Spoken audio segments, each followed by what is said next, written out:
I felt that acting was kind of self-serving, and I wanted to do something that was serving others. So I decided to start Forge Through Fire. Talking about Forge Through Fire today. Dante Donaldson, welcome back to the Power to Pivot podcast. Thank you very much for having me again. You've had a pivot since you've been here where you Yeah, are now you've started a wellness and spiritual company for men. yes, I actually have kind of officially retired from acting. Um, I felt that men were kind of lost, kind of feeling discouraged. Um, and I felt that that discouragement was based on toxic masculinity. We believe that we have to be the kings of our castle and the man in our house versus Forest Through Fire was based on biblical principles. Um, I believe that we as men should live a life that reflects that of Christ. So if we're living a life that reflects Christ, we're not here to be served as men. We're here to serve. Because you hit on a couple of things. What does a life of Christ look like in that service, right? Hmm. And and let's talk about toxic masculinity and what that looks like. Which pick whichever one you want to start. They're both pretty big topics, but So I mean, I'm 55. I grew up with men, Charles Brunson, Clint Eastwood, manly men who took their problems head on. They didn't care about what anybody else thought. They just physically imposed themselves. Um, and then you have generation of guys like me who look at that and believe that's what manhood is. Um, but that is, in my eyes, that is a disservice to what men are supposed to be. Yes, we are supposed to protect our homes and our communities, um, but it's how we should protect them, how we should serve them. Uh, so toxic masculinity is completely opposite of what I believe Christ has called us to. If we're supposed to be, because Christ said the husband is supposed to be basically the image of God, Christ in their homes. So if we're supposed to be like Christ um, as men, then we need to be serving because he said the first shall be last. mm. Christ came to serve, not to be served, is what he said also. So that brings the question of what does Christ look like? What it like when we talk about that? Because and here's the thing for me. I've read the Bible. I know the story of Christ, but there's nuances and layers to it that I think we don't talk about enough in his service and his message, right? And I think it's very possible, especially today in this world that we live in, for it to be specifically about the religion, which is important, right? Yes. But there's the message behind that, which is universal, and that's that call you said service. I'll call it a call to love, right? Um, Yes. and I think we need a good picture and description of what does that mean, because we can read the Bible and see the miracles that Jesus created, walked through, did, performed. But for the person on the other side of the book, male or female in this case, right? Like, Hmm. how do you take that and apply that to your life and see yourself as Christ like? Have to first be able to put your ego to the side. You have to. Um, because if we're trying to reflect Christ's likeness um, and living a life that is for service to others, he's asked us, he says two things to us. He says, love your neighbor as yourself. We're living Christ-like and loving our neighbors, then we don't see all the stuff we saw all during election season. We don't see men um, yelling and screaming and all this vitriol towards one another because that's the complete opposite. He called us to love one another.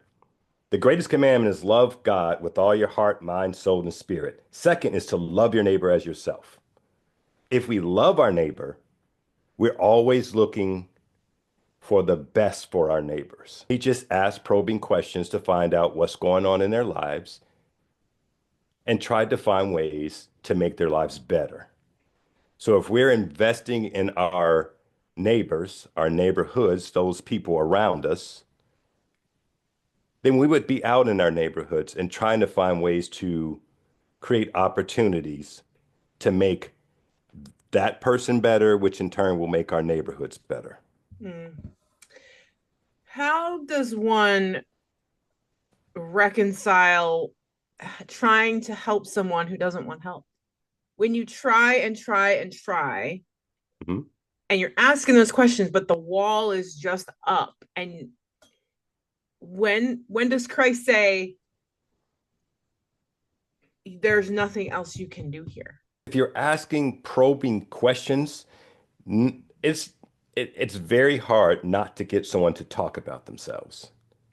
So if you really care about that person and you're asking questions about that person, you'll get an insight into what's going on and how you can possibly help them. Even if they say they don't want help, some people just are too afraid, um, or have been hurt in the past. So you have to probe. Yeah, I mean, that's the only way I can actually explain it, is to, if you're talking and truly trying to have a conversation with someone, you're actually listening, because people will give you clues as to what's going on in their lives. You just have to listen for them. Mm. Can you give us some examples of what these questions are? Because I think it will also help the things that you're saying can impact positively in family relationships, in work relationships, everything in your life. So if we get better at that Hmm. and we practice it, you know, it has the ability to completely transform us, the people were around us, our communities, and then, you know, that just filters out from there.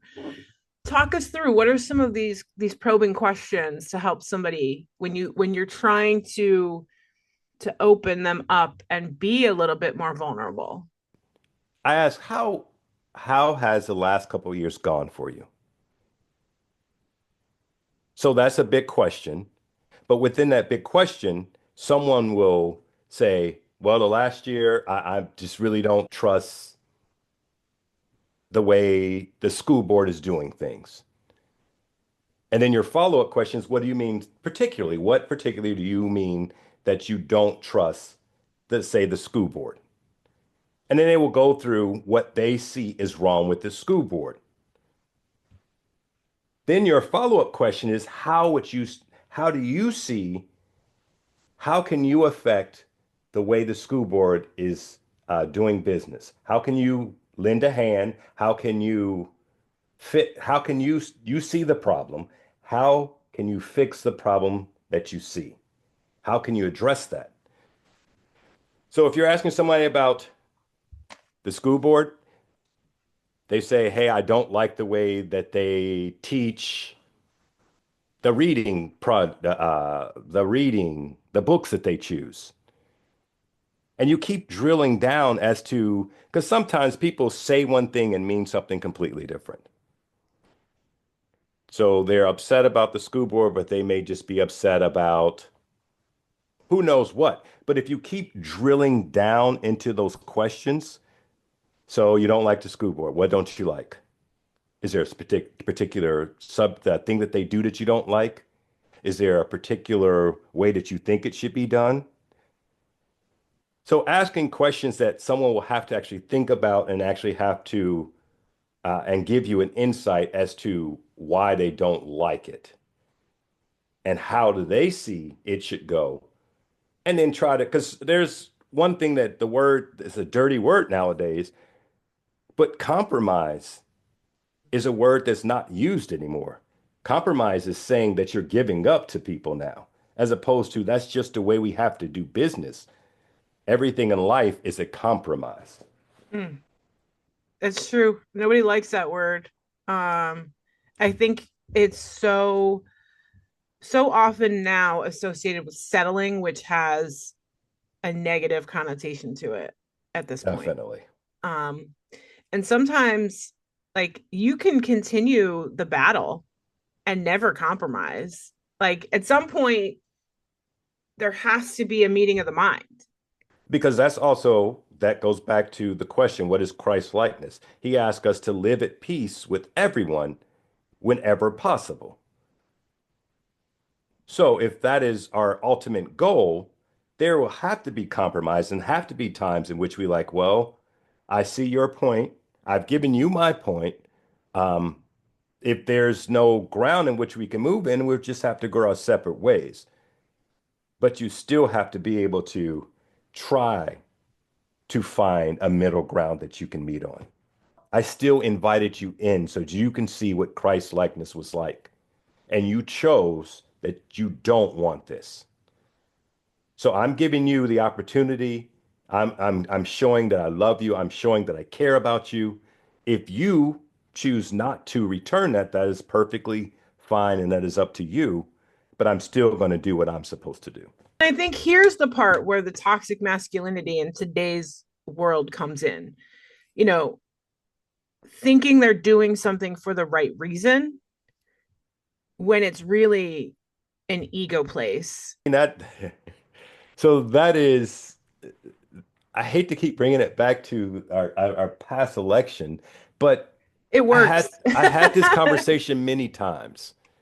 I said, what if your person doesn't win? What do you do then?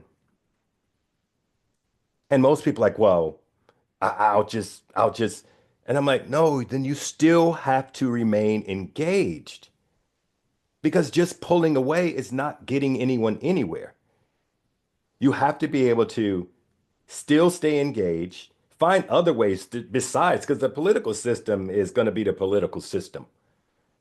What really matters is the people in the neighborhood doing what they're supposed to be doing.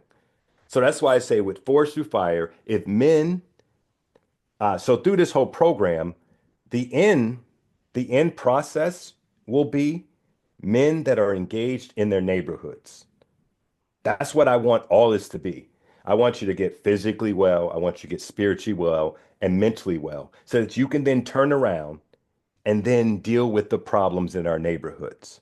Because I think it's easy to go online and be like, I have to change the world. And yes, that's great, but it starts with your local community. But to take it even a step further back, it starts with your local community, like this, your body, your mind, your well-being, your connection to God. Um, so I think that the work that you're doing is amazing and so needed. What are some of the activities? Like, I know I asked you before we started the show, but is this online? Is it in person? Is it a weekly session? How are men accessing Forge Through Fire? So the way I have it set up currently, and because I'm learning as I go, I would like to have partner with churches and have a 1 day conference so we can talk about what Force Through Fire is. And then from there, partner with churches and have, I know everybody can't do daily meetings. So right now I have it set up to do twice a week. This is twice a week for an hour. The first half an hour is discussing individual things that are going on as men and and branch off from what's going on in our neighborhoods and how we can fix those problems. But first, starting with where are you right now? What are the things that are affecting you so that you can't be the best version of yourselves mentally? Because I know that most men, the thing that we're all lacking as men is what Christ was showing us. He could have done the whole ministry on his own. But one of the first things that are said in Genesis is it's not good for man to be alone. Men want to, we have this stupid urge to shelter ourselves in place by ourselves versus being part of a community is where we're needed at. So if we're pulling ourselves away from that community, that's a part of the community that's missing. So we as men need to come together. So the way I've set it up is twice a week, half an hour is speaking of problems. We discuss a topic that is addressed in the Bible about what a man looks like. Um, and then we go through and, talk about what do you believe it's saying? Um, and then how do we put this into action in our lives? Um, and then the second half of the day, the second half is a physical workout as Why well. I'm why the sorry. physical workout along with the spiritual and mental? Why does that have to play a part? So, um, so we have to go back 20 years. 20 years ago, I was an IT specialist for Verizon Wireless. I was 310 pounds, um, and I had just gone through a divorce. So I was physically a mess. I was mentally a mess, and spiritually was a mess. And I realized that um, they're all interconnected. Mm. One feeds into another, which feeds into another, which feeds into another. And I realized as I was getting better, I looked back at what helped me get better. I said, I connected spiritually. I started reading my Bible. I started every single day praying for those people in my family and those people that I know. Because that changes your mindset to from I, me to we and they, which is what we have to get out of the mindset of. If you're constantly only thinking about yourselves, then you can't see all the pain that's going around in front of you. So you have to spiritually get yourself aligned. And then once you're spiritually, because people don't realize that prayer, um, journaling, journaling is a huge thing. It was the best gift my dad ever gave me was my first journal when I was 13 years old. He said, you got too many things going around in your head. This will help you if you write them down. You can process them. So if you're spiritually grounding yourself, your mental transformation will happen because of what you're doing spiritually, which will allow you to physically address problems that you've been neglecting. Because a lot of times people are out of shape because one of the two other areas are affecting you. You're spiritually out of alignment and mentally not focused on the right things. So of course you can't think about working out, can't think about just something simple as taking a walk once a day or drinking enough water or eating the proper way because you're just surviving. You're in survival mode. Like Yeah. most guys that I know are in survival mode right now. What do you think the role of the female, like the feminine, is in all of this? Because I think I think that's an important conversation to have. Like, it's important for men to be mentally, physically, spiritually fit so that they can be better in their community, for themselves, in their lives, in their relationships. Hmm. But that does not come without the counterpart to that. And so I love what you're doing for men specifically. Um, how does this impact in the home? Well, I hope that this would change all the narratives that you see on television about men that we're aloof, we're disconnected, we are. Um, it should fix a lot of the stresses that happen in a home from a dad who just comes home after work and just sits and watches television, as opposed to a dad that wants to be engaged in his immediate community, which is his home. Because if these guys are doing what they're supposed to do, then they're coming home. Yes, you need a break, take your break. But then you're wanting to, hey, what's going on with my kids? Hey, what's going on with my wife? And then once you're having that conversation with your wife is going to tell you, hey, did you know so and so down the street is not doing well? So if the men, if because it's if the men are doing what they're supposed to be doing, if we're going around like Christ, trying to help everyone around us, trying to make sure that we're giving everyone around us the things that they need, um, and stop being self-serving, it changes everything about how our house is run and how our house is being perceived because it's a different, it completely changes the dynamic because a disengaged dad doesn't know what's going on with anyone. Mm, So then his wife is frustrated because he's not paying the attention that he should to his kids or to his wife.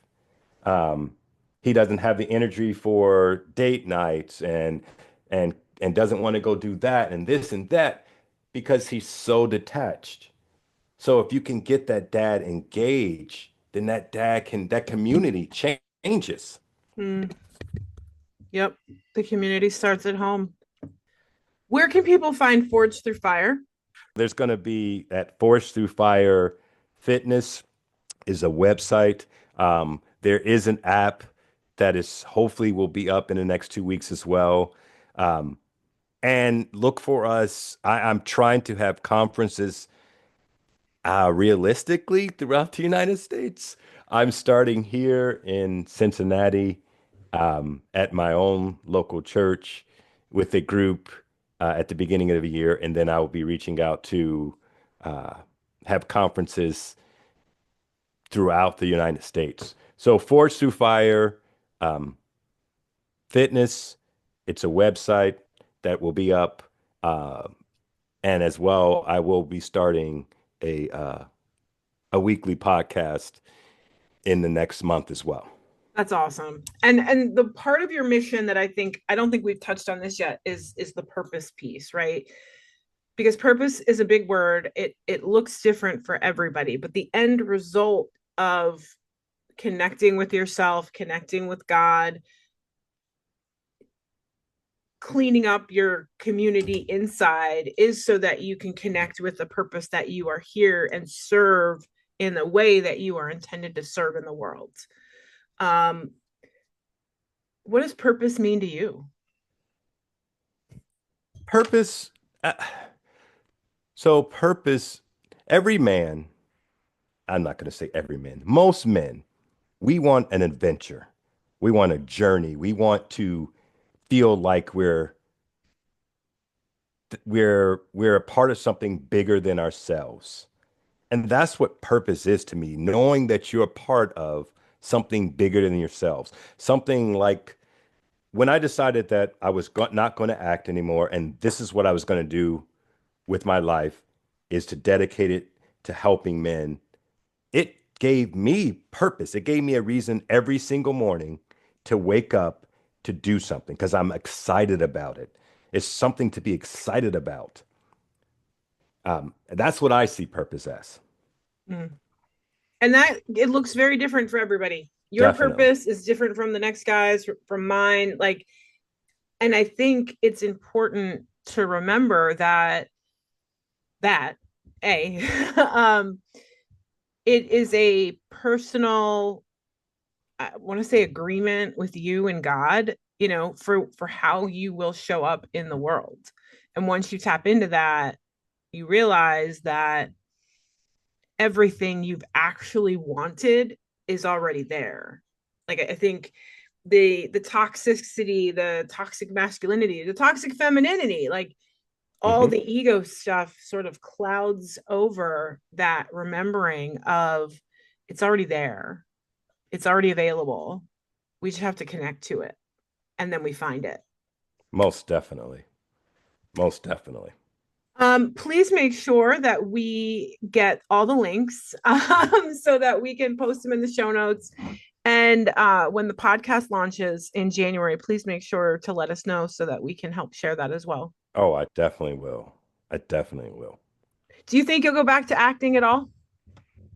Um, well, God made it super easy for me to kind of step away. When I had spoken to you last, I had just got through recording a series. Um, in the last 2 years, I won like three different awards.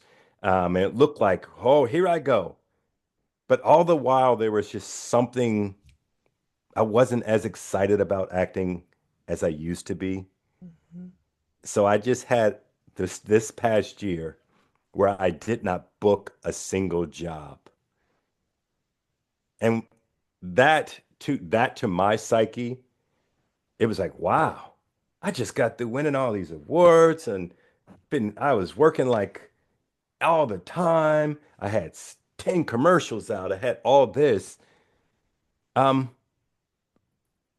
do I really miss it? And I didn't really miss it that much. If someone gives me, if there opportunities come along, like I have friends who are directors and writers, and they have told me, well, I had plans at the beginning of next year for you to do something. I will do things for friends of mine. But other than that, I don't think I will. Other than working with friends, just because I have already put projects in motion. Other than that, I this is this is what I want to do. Mm, I love it. You can even just hearing you say that, you can feel your passion for it, and the energy of that is amazing. And I think it's important to remember that at any point you can choose, like you'll be shown the next step. Like who knows? Maybe there'll be a series that comes out of Forged Through Fire and you're like the perfect person. Like you don't know, but you're stepping into the next chapter with open mind and open heart to say, well, this is what I know I'm being led to right now. Definitely. And there's an ease about that. And I think we can very easily try to push and force and fight to hold on to something that maybe at one time was worth it or working or what we needed, but it's okay to take that pause. It's okay to take that step back, and it'll come back if it's meant to in whatever way it's supposed to. Definitely. Yeah. I mean, it's terrifying. Yes, 100%. It is, but I don't know. I have a piece right now that without it, because everyone I speak to, every wife that I speak to, they're like, yes. And even the husbands are like, wow, um, this is really something that I could really get behind. Um, so I don't have a problem stepping into this. I did give me a panic attack. I had my first panic attack when I started thinking about stepping away from acting. Um, but after once I started, because this has been in my mind for 4 years, and I hadn't had the time because I was acting to actually sit down and plan it out. Um, so I was glad that I got this break. Um, to be able to take this new journey. Because, like I said, I like a good adventure, and this is exactly this is becoming. I'm so happy for you. I'm so excited for you, and I can't wait to see where this leads for you and for those that you are bringing into this mission. So please keep us posted. I definitely will. Guys, we're going to wrap up the way we do every episode. You are never stuck, you are never lost, and you are never, ever alone. At any given moment, you can use your power to pivot, make a new choice, and start again.